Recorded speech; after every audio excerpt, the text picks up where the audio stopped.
12 en punto. A partir de este momento, las informaciones que son noticia toman el protagonismo. Comienza Informe RCR. Muy buenas tardes, bienvenidos a esta emisión meridiana de Informe RCR, que llega a ustedes a nombre de Jaime Estares en la dirección general de la estación, de Wilitz Arcaya en la gerencia de producción, Marilia García está en la coordinación de redacción, Génesis Rodríguez en la producción y Gregorio González en la dirección técnica. Les saluda Argenis Barreto. Comenzamos ya con las informaciones. No existe ningún indicio científico que indique que las gotitas de José Gregorio Hernández, presentadas por el régimen para combatir el coronavirus, sean curativas, según lo advirtió la presidenta de la Academia de Ciencias Físicas, Matemáticas y Naturales, Mireya Rincón de Goldwasser. La Academia aclaró que la institución reconoce todos los esfuerzos nacionales e internacionales para combatir el COVID-19. Sin embargo, es necesaria la publicación de estos procedimientos en revistas internacionales. Se han hecho pruebas a nivel in vitro, o sea, en el laboratorio, y se ha encontrado que detiene el crecimiento de algunos virus. Ahora, eso no quiere decir de que detenga ese crecimiento in vitro, no quiere que su efectividad cuando se pruebe en vivo va a ser igual. Ahora, a mí me preocupa mucho y me da hasta como, yo diría, tristeza, el hecho de llamar a esa sustancia, al Carbativir, goticas de José Gregorio Hernández, es jugar un poco con la creencia de las personas. Las personas creyentes van a decir, bueno, si son tan milagrosas, yo lo voy a usar. La doctora Rincón expresó su preocupación sobre las faltas expectativas que podría crear en la población el supuesto medicamento para tratar el COVID-19 presentado por Nicolás Maduro y recomendó al régimen venezolano a ocuparse de la vacunación contra el coronavirus para intentar contener el avance de la pandemia, como ya está ocurriendo en todo el mundo. Yo creo que hay que tener un poco más de no publicar información equívoca o de crear falsas expectativas en la población sobre la disponibilidad de tratamientos que no tenemos la seguridad de que sean efectivos. Yo aconsejaría al gobierno que se dedique al problema de las vacunas. Tenemos, en todas partes ya se han vacunado hasta 2 millones de personas. Es importantísimo inocular a las personas para evitar precisamente el contagio. Ahora, mi pregunta es, ¿tenemos infraestructura para eso? ¿Se ha desarrollado esa infraestructura? Las vacunas necesitan refrigeración, necesita una cantidad de inyectadoras desechables para hacerlo, cantidad de personas capaces de poder hacerlo.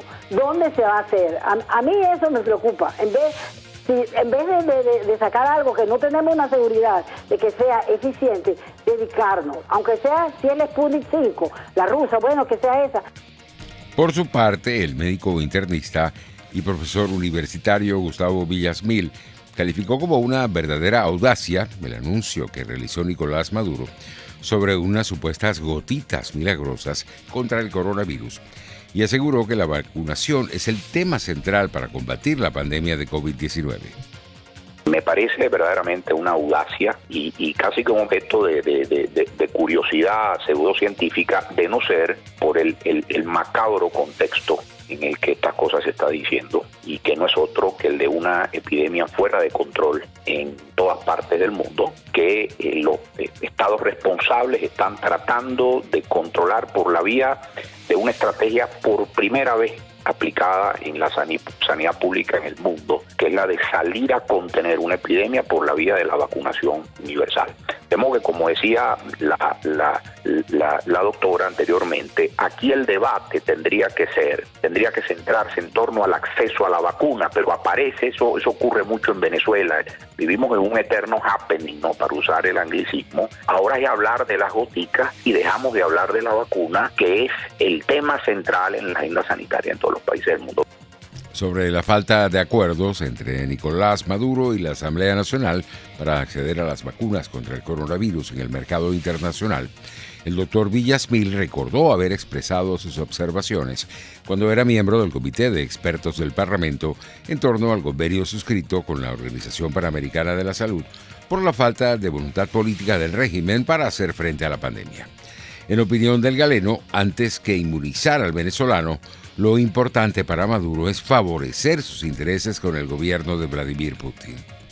Venezuela no entra a COVAX, que es el mecanismo del multilateral para el acceso a una vacuna barata oportuna. Haití, el Caribe hispanoparlante, Bolivia entra en COVAX, Venezuela no. ¿Por qué? Porque aquí lo importante, y esto lo digo bajo mi responsabilidad, no meto a comité ni a comisión alguna, lo importante antes que vacunar al venezolano es favorecer una línea dentro de lo comercial, dentro de el inmenso caudal de intereses rusos que operan en Venezuela. Entonces, que desdiga el gobierno que estoy diciendo, que me desdiga de esto que estoy aquí aseverando, y que al mismo tiempo nos diga por qué no está, por ejemplo, la vacuna de Sinopharm, que es la vacuna china, por no entrar a hablar de las sofisticadas vacunas de Pfizer y de Moderna que se están distribuyendo ya en el hemisferio norte. Que nos diga por qué.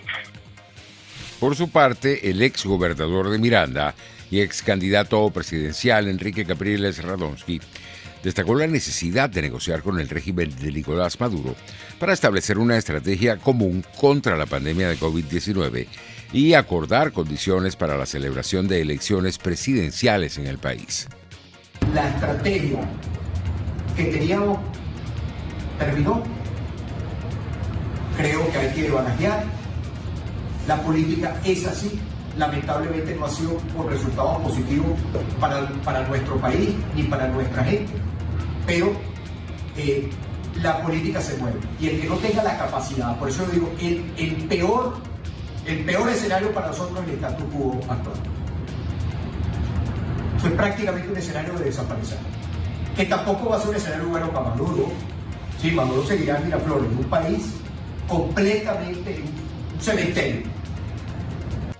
Entre tanto, el presidente de la Asamblea Nacional y presidente encargado, Juan Guaidó, expresó sus condolencias por el fallecimiento del ministro de la Defensa de Colombia, producto del coronavirus. Con dolor recibimos la noticia de la repentina muerte de Carlos Holmes Trujillo, invaluable ser humano, fiel defensor de la democracia y un gran colombiano. En nombre de los venezolanos, nuestro sentido pésame a sus familiares y al gobierno del presidente Iván Duque, escribió el mandatario interino en su cuenta en Twitter. Pasamos a la materia internacional.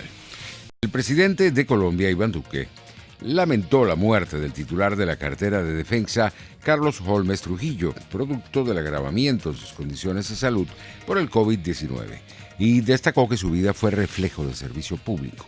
El funcionario permanecía internado en la unidad de cuidados intensivos del Hospital Militar de Bogotá, con un cuadro crítico debido a la infección respiratoria aguda y neumonía viral por el coronavirus. Carlos Holmes Trujillo nos deja parte de este mundo terrenal en cumplimiento del deber, enfrentando a un enemigo invisible como es esta dolorosa pandemia. Murió lleno de logros y de proyectos, de honores y de sencillez. Su vida fue la encarnación del patriotismo. La muerte de Carlos Holmes me llena de dolor. Su cariño hacia mis hijos nunca lo olvidaremos con María Juliana. Esta triste partida nos invita a reflexionar sobre el momento que vivimos. Esta pandemia ha cobrado la vida de más de 2 millones de personas en todo el mundo y de más de 50.000 compatriotas. Sus estragos no se han ido y su amenaza está viva en todo el orbe. La presidenta de la Comisión Europea, Ursula von der Leyen, insistió este martes en que las empresas farmacéuticas deben cumplir sus obligaciones en la entrega de vacunas contra el COVID a la Unión Europea después de que ésta invirtiese miles de millones de euros para ayudarles en su desarrollo. en un discurso en el Foro Económico de Davos, que este año se celebra de forma virtual por la pandemia. Von der Leyen recordó que tanto la Unión Europea como otros invirtieron grandes sumas de dinero para construir pronto capacidades de investigación e instalaciones de producción. Por su parte, la Organización Mundial de la Salud recibió de uno de los grupos científicos que le asesora la recomendación de uso de la vacuna contra el COVID-19, producido por la biotecnológica estadounidense Moderna, que debería administrarse en 2 dosis con 28 días de intervalo. El grupo de expertos que actúa como órgano asesor del director general de la organización, que recomendó esta aprobación, señaló también que en caso de que sea muy necesario, el intervalo entre ambas dosis puede extenderse hasta 42 días. En todo caso, ese mismo grupo científico aclaró que se desaconseja administrar solo la mitad de las dosis con el objetivo de que más personas sean vacunadas, en particular en los países y lugares con una elevada tasa de infecciones. En España, el Consejo de Ministros de este martes tiene previsto decidir el nombre del nuevo jefe del Estado Mayor de la Defensa, después de la división el pasado sábado del general Miguel Ángel Villarroya al mando de los ejércitos debido a la polémica generada por su vacunación contra el COVID-19. Este será uno de los asuntos que tratarán en su reunión semanal los miembros del gobierno tras dar cuenta del cese de Villarroya, según lo informó a la agencia EFE fuentes del Ministerio de Defensa. Entre tanto, el titular de Sanidad de España, Salvador Illa, se despidió este martes del Consejo de Ministros para asumir la candidatura del Partido Socialista de Cataluña en las elecciones regionales convocadas para el mes de febrero y expresó su confianza de que con el tiempo será erradicada definitivamente la pandemia de coronavirus. Quiero confesar que quizá uno de los momentos más complicados que me ha tocado vivir fue cuando tuve que proponerle al presidente del gobierno la restricción para poder acompañar a los familiares, poder acompañar a los seres queridos que habían perdido.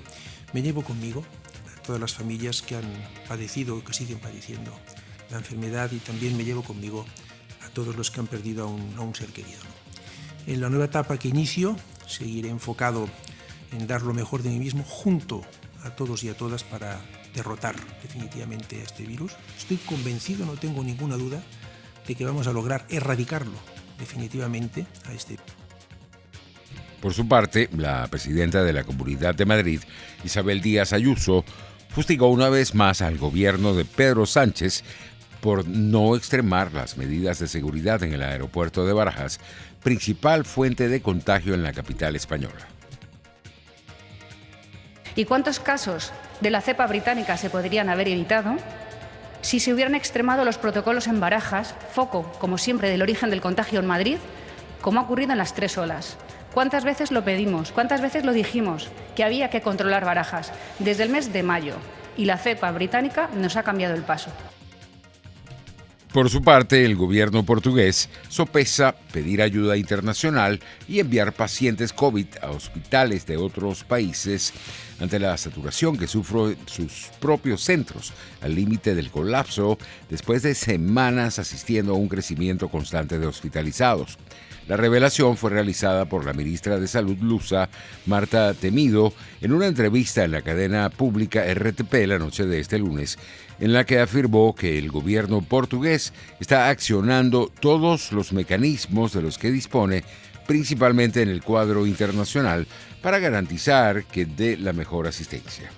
Entre tanto, el primer ministro italiano, Giuseppe Conte, presentó hoy su dimisión al presidente de la República, Sergio Mattarella, quien decidió iniciar consultas con los principales líderes políticos del país para solucionar la crisis, informó la jefatura del Estado. Ahora, Mattarella abrirá una ronda de consultas que comenzará este miércoles por la tarde y continuará el jueves para analizar las diferentes salidas a la crisis de gobierno provocada tras el abandono de la coalición gubernamental por parte del partido Italia Viva del ex primer ministro Matteo Renzi. Pasamos a la materia económica.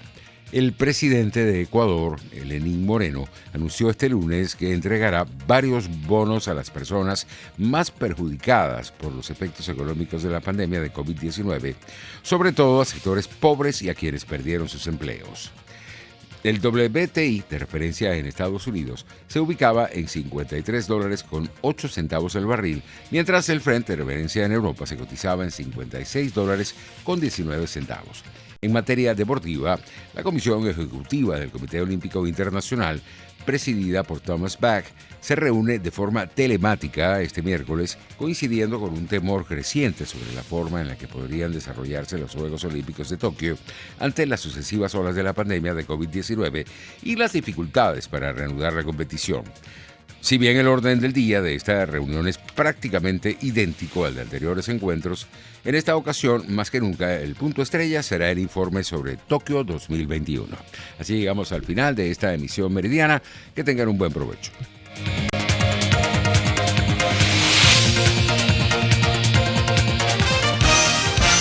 Hasta aquí este compacto noticioso. Manténgase en nuestra sintonía, porque estaremos informándole de la noticia al momento de producirse. RCR 750 AM.